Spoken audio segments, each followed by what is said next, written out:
ഒരുപാട് പ്രോഗ്രാമുകളിൽ ഞാൻ ഒരുപാട് തവണ പറഞ്ഞ ഒരു ടോപ്പിക്കാണ് ഇന്ന് നിങ്ങളുമായിട്ട് വീണ്ടും ഷെയർ ചെയ്യുന്നത്. കാരണം അത്രത്തോളം ആളുകൾക്ക് ഇപ്പോഴും ഇതൊരു സംശയമായി ഒക്കെ നിൽക്കുന്നുണ്ട്. അപ്പോൾ എല്ലാവർക്കും അവരവരുടെ മക്കളുടെ വിദ്യാഭ്യാസം ഒരു പ്രധാന ഘടകമാണല്ലോ. അപ്പോൾ എല്ലാവരും ചോദിക്കുന്നത് എൻ്റെ കുട്ടി എങ്ങോട്ട് നോക്കിയിരുന്ന് പഠിക്കണം, അല്ലെങ്കിൽ ഏത് ഡയറക്ഷൻസിലോട്ട് നോക്കിയാണ് ഇരുന്ന് പഠിക്കേണ്ടത്, അല്ലെങ്കിൽ ഏത് ഭാഗത്തിരുന്നാണ് പഠിക്കേണ്ടതെന്നാണ് എല്ലാവർക്കും ഉള്ള ഒരു പ്രധാന സംശയം.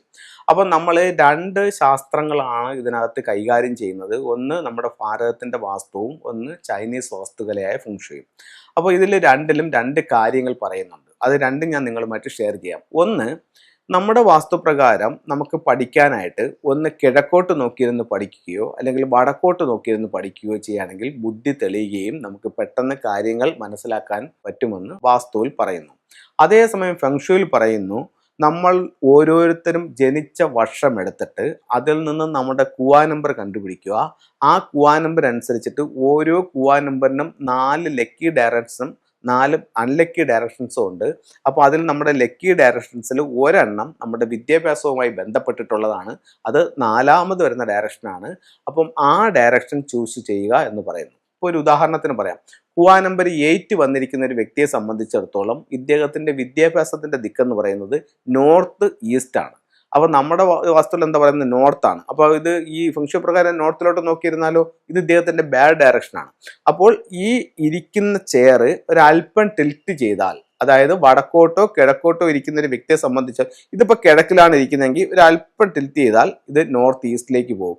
അതല്ല നോർത്തിലിരിക്കുന്ന ആളാണെങ്കിൽ ഒരല്പം ടിൽറ്റ് ചെയ്താലും നോർത്ത് ഈസ്റ്റിലേക്ക് പോകും. അപ്പോൾ നോർത്ത് ഈസ്റ്റ് ഭാഗത്തേക്ക് നോക്കിയിരുന്ന് പഠിക്കാൻ പറയുന്നുണ്ട്. ആർക്കാണ്? കുവാ നമ്പർ 8-ന്. അപ്പം അടുത്ത രണ്ട് കാര്യങ്ങളും കൂടെ പറയുന്നുണ്ട്. ഇപ്പോൾ എല്ലാ കുട്ടികളും നമ്മൾക്ക് വീടുകളിൽ കൺസൾട്ടിങ്ങിന് പോകുമ്പോൾ കണ്ടുവരുന്നതെന്ന് പറഞ്ഞു കഴിഞ്ഞാൽ, ഒരു ചെയർ ഇട്ടിട്ട് അതിൻ്റെ ഒരു ഭിത്തിയുടെ തൊട്ട് ഫ്രണ്ടിൽ ഒരു ടേബിൾ ഇടുക, ആ ടേബിളിൻ്റെ തൊട്ട് ഇപ്പുറത്ത് ഒരു ചെയർ ഇടുക, എന്നിട്ട് ഭിത്തിയിലോട്ട് നോക്കിയിരുന്ന് പഠിക്കുന്ന ഒരു ഇതാണ് നമുക്ക് പല വീടുകളിലും കണ്ടിരുന്നത്. അപ്പം ആ തൊട്ട് ഫ്രണ്ടിൽ നമുക്ക് എന്താ വരുന്നത്, ഒരു വാളാണ്. ആ വാളെന്ന് പറയുന്നത് നമുക്കൊരു ബ്ലോക്കായിട്ടാണ് ഫംഗ്ഷനിൽ കണക്കാക്കുന്നത്.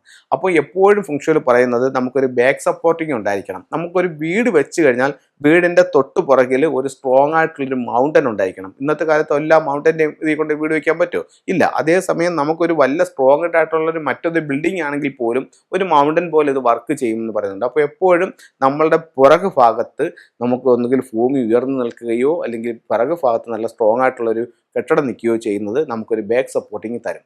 അതേപോലെ തന്നെ നമ്മൾ കിടക്കുമ്പോൾ നമ്മുടെ തലയുടെ പിറകിൽ എപ്പോഴും സ്ട്രോങ് ആയിട്ടുള്ളൊരു ഭിത്തി ഉണ്ടായിരിക്കണം, ഒരു വാൾ ഉണ്ടായിരിക്കണം.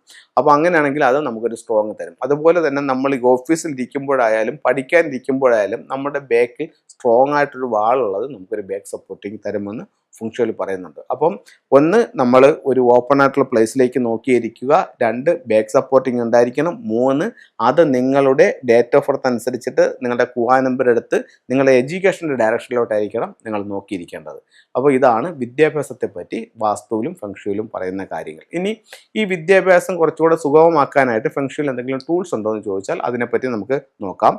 ഒന്ന്, ഒരു പഗോഡ ടവർ ഉണ്ട്. ഇത്തരത്തിലുള്ള ഒരു പഗോഡ ടവർ വിദ്യാഭ്യാസപരമായിട്ടുള്ള അഭിവൃദ്ധിക്ക് വേണ്ടിയിട്ട് ഫെങ്ഷുയിൽ ഉപയോഗിക്കുന്നുണ്ട്. ഇത് എവിടെ പ്ലേസ് ചെയ്യണമെന്ന് വെച്ച് കഴിഞ്ഞാൽ, ഇപ്പോൾ നമുക്ക് 3 കുട്ടികളുണ്ടെന്ന് വെച്ചോ, അപ്പോൾ 3 ടവർ വാങ്ങിക്കേണ്ട ആവശ്യം ഇല്ല. 3 എണ്ണം വാങ്ങിച്ചാൽ ഇത് 3 കുട്ടികളുടെയും സ്റ്റഡി ടേബിളിൻ്റെ മുകളിൽ നോർത്ത് ഈസ്റ്റ് ഭാഗത്ത് വയ്ക്കാം. അതല്ല എന്നുണ്ടെങ്കിൽ ഇത് സ്വീകരണ മുറിയുടെ നോർത്ത് ഈസ്റ്റ് ഭാഗത്ത് വയ്ക്കുന്നത് 3 കുട്ടികൾക്കും ഒരുപോലെ അത് പ്രയോജനപ്പെടുത്തും. അടുത്തത് ക്രിസ്റ്റലാണ്. നാച്ചുറൽ ആയിട്ടുള്ള ക്രിസ്റ്റൽസ് ആണ്. ഇതിൻ്റെ മാലയും ഉണ്ട്. അതുപോലെ തന്നെ നമുക്ക് ഇതിൻ്റെ ബ്രേസ്ലെറ്റും വാങ്ങിക്കാനായിട്ട് കിട്ടും. അപ്പോൾ ഇത് നമ്മൾ ധരിച്ചുകൊണ്ടിരുന്ന് പഠിക്കുന്നത് നല്ലതാണ്. അതോടൊപ്പം തന്നെ ഈ നാച്ചുറൽ ആയിട്ടുള്ള ഇതിൻ്റെ പെൻഡൻറ്റും ഉണ്ട്.